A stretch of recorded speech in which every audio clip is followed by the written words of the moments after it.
ఏంటి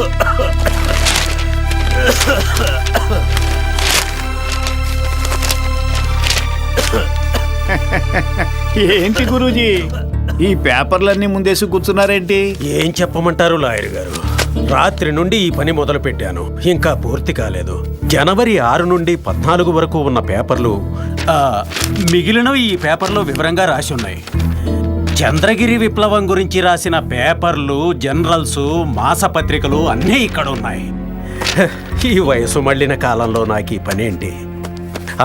మీరు వాదించారు కదా ఓ కేసు, ఓ పోలీస్ ఆయన ఓ ఆదివాసీ విప్లవంలో చనిపోయారని. అందులో ఎవరో అనామకురాలు కూడా ఉంది. ఎవరో అనామకురాలు కాదండి, సీతాలక్ష్మి. ఏ మహాలక్ష్మి అయితే ఏంలే, ఎక్కడుందో ఏమిటో.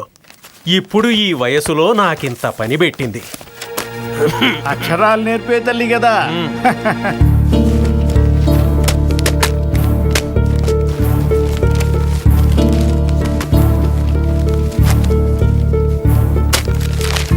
మావిడాల శంకర్, తోటకూర మాధవ్ మొదలుపెట్టిన విప్లవం ఒక యువతి నేతృత్వంలోకి ఎలా వచ్చిందనేది ముందు మనం తెలుసుకోవాలి. ఆ అడవుల్లో ఉండేవాళ్ళు అక్షరం ముక్క రాని వాళ్ళు. సీతాలక్ష్మి వాళ్ళకి చదువు నేర్పించింది. గిరిజన గ్రామాల్లో ఉండే స్త్రీలకు, యువకులకు చదువు నేర్పించడం వల్ల ఆమె వాళ్ళకు చేరువైంది. లెఫ్ట్ సైడ్ ఉన్నది సీతాలక్ష్మి, మరి పక్కన నించున్న ఆవిడ ఈవిడెవరు? ఈవిడ కళ్యాణి టీచర్ అయి ఉంటుందని అనుకుంటున్నాను. ఓహో, సాయుధ పోరాటం ముగిశాక టీచర్ వెళ్ళిపోయి ఉంటుంది. ఈ కళ్యాణి టీచర్ మీద ఏవైనా కేసులున్నాయా? అరెస్ట్ అయితే చేశారు కానీ ఆవిడ మీద కేసులు ఏం లేవు. పోలీసుల్ని బాంబు పెట్టి వాళ్ళు చంపారట. అవును, పేపర్లో వచ్చింది. ఆయుధాలు కొనుక్కోవడానికే డబ్బు లేని విప్లవకారులు బాంబులు పెట్టి పోలీసులను ఎలా చంపగలరు? వేలాది మంది స్త్రీ పురుషులు పాల్గొన్న విప్లవంలో కేవలం 14 మంది మీదే కేసు పెట్టారు. అంతటితో విప్లవం ఆగిపోయిందనుకోగలవా? విప్లవం ఆగిపోలేదు అని కోర్టే చెప్పింది. కరెక్ట్. ఏదో ఒక తీవ్రవాద సంస్థతో గాని, ట్రైన్డ్ మర్డర్ ఆర్గనైజేషన్తో గాని ఎలాంటి సంబంధము లేని మర్మమెరుగని మనుషులున్న చంద్రగిరిలో వాళ్లకు ఆయుధాలు ఎక్కడి నుంచి వచ్చుంటాయి? నాటు బాంబులు వాడుంటారేమోనని పుకారు. పోస్ట్ మార్టం రిపోర్టుకి ఎఫ్ఐఆర్కు ఉన్న వైరుధ్యం మీరు గమనించి ఉంటారు. అంతేకాదు, వాళ్ల తరపున గట్టిగా వాదించే అడ్వకేట్ను కూడా పెట్టుకోలేకపోయారు. ఫైనాన్షియల్ సపోర్ట్ లేకపోవడం వల్ల ఉండొచ్చు. ప్రభుత్వం దృష్టిలో, పోలీసుల దృష్టిలో సీతాలక్ష్మి ఒక తీవ్రవాద సంస్థకి నాయకురాలని ముద్ర వేయడానికి ప్రయత్నం జరిగిందనడానికి రుజువులే ఈ పేపర్ వార్తలు, ఎడిటోరియల్స్, ఫోటోలు. సీతాలక్ష్మిది మధ్యతరగతి కుటుంబం. పౌరోహిత్యం వాళ్ళ కుటుంబానికి జీవనాధారం. తెలివిగల అమ్మాయి, బాగా చదువుకుంది. సమస్య అంటూ వస్తే ధైర్యంగా ఎదుర్కొనేది. అది వాళ్ళ కుటుంబీకులకు నచ్చలేదు. పెద్ద విప్లవకారిని సీతాలక్ష్మి అని ఈ నవభారతం పత్రిక రాసింది. నవభారతం ఈ పత్రిక ఎక్కడ ప్రింట్ అవుతుంది? దాని ఓనర్ ఎవరు? దాని ఎడిటర్ ఎవరు? ఈ ప్రాబ్లం సాల్వ్ అవ్వాలంటే ఇవన్నీ మనకు తెలియాలి. దివాకర్, పూర్తి డీటెయిల్స్ ఈ రోజు నాకు కావాలి. సరే. ఆవిడ్ని రక్షించడానికి మార్గం ఏంటి? మీరు చదువుకున్న లా పుస్తకాల్లో ఎక్కడైనా ఏదైనా లొసుకుంటుందేమో? ఎందుకు లేదు, ఉంది. సెక్షన్ 302లో ఉంది. కానీ ఈ కేసు వాదించడానికి ఏ వకీలు ముందుకు రాడు. వాదించినా గెలవలేంత స్ట్రాంగ్గా ఉంది. ఈ కేసును ఇన్వెస్టిగేట్ చేసిన పీతాంబరాన్ని నేను కలవాలి. వకీల్ గారు, ఈ కేసు మీరు వాదిస్తున్నారు. సీతాలక్ష్మిని రక్షించే దారి నేను చూపిస్తాను.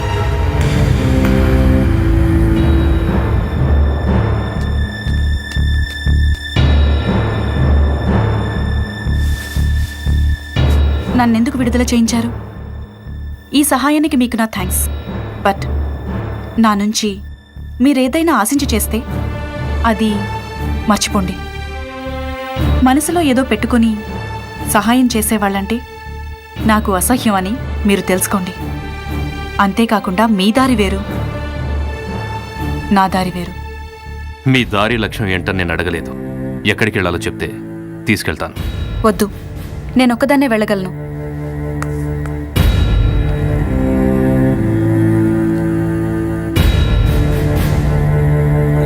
క్రియాదిరహిత ప్రేద కర్మ బహిష్కృత పిశాచ దేహమాశ్రిత్య ఆ పిండం మీద నువ్వులు వేయి. చరత్యసౌ ప్రథమేహనియ పిండ తేన మూర్ధా కొంచెం నీళ్లు పోయి.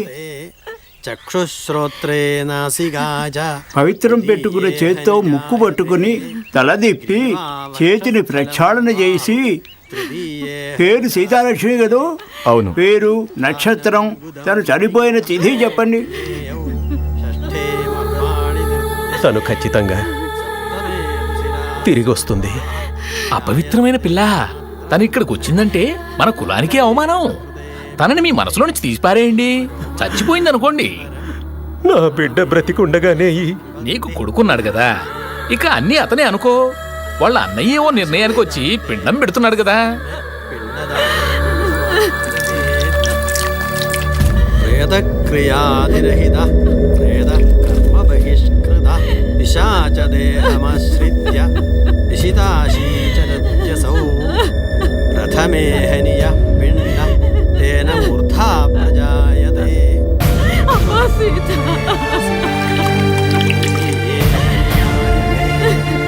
జీవామక్షస్థలం బాహుం ఏయ్, ఆగక్కడ. జాయతే. ఎక్కడికి ఎందుకు వచ్చావే? పో ఇక్కడి నుంచి. అన్నయ్య, ఎవరే నీకు అన్నయ్య? ప్రజల్ని ఉద్ధరిస్తున్నానంటూ అడవులు పట్టుకు తిరిగిందే కాక మా పరువు తీయడానికి జైలు కూడా వెళ్ళావు. కులంలో చెడబుట్టావు కదే నువ్వు. మా మనసుల్లో నువ్వెప్పుడో చచ్చిపోయావు. నీకు పిండం కూడా పెట్టేశానే. వెళ్ళి ఇక్కడి నుంచి.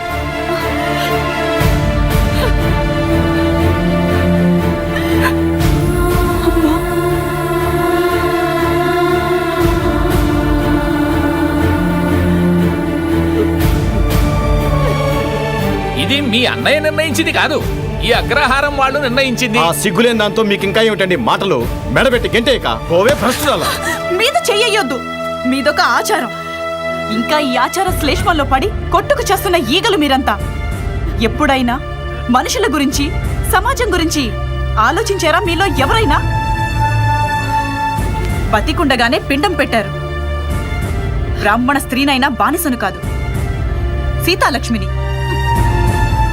ఏంటన్నావు? అడవులు పట్టుకు తిరిగిన దాన్నని కదూ?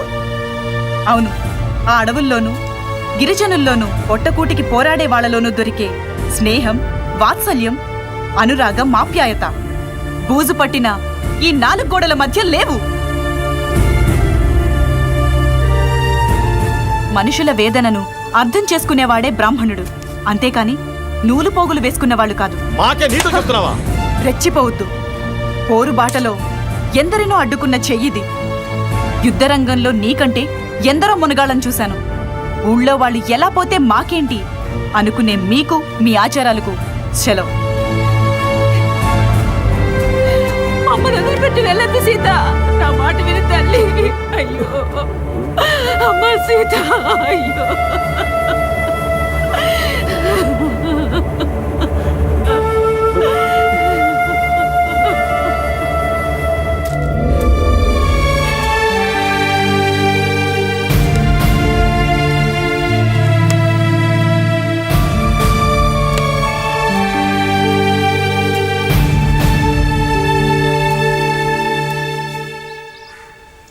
నేనిది ఊహించాను. రా, జీపెకు. నువ్వు చదువు నేర్పించిన గిరిజనుల దగ్గర ఆప్యాయత దొరుకుతుందంటే అక్కడికి. అది కాదు, నీకు ఓదార్పునిచ్చే తోడు కావాలంటే అక్కడికి.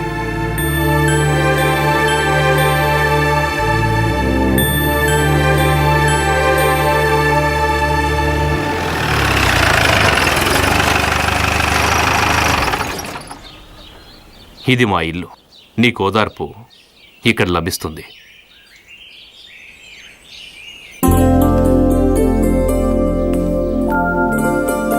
అమ్మా,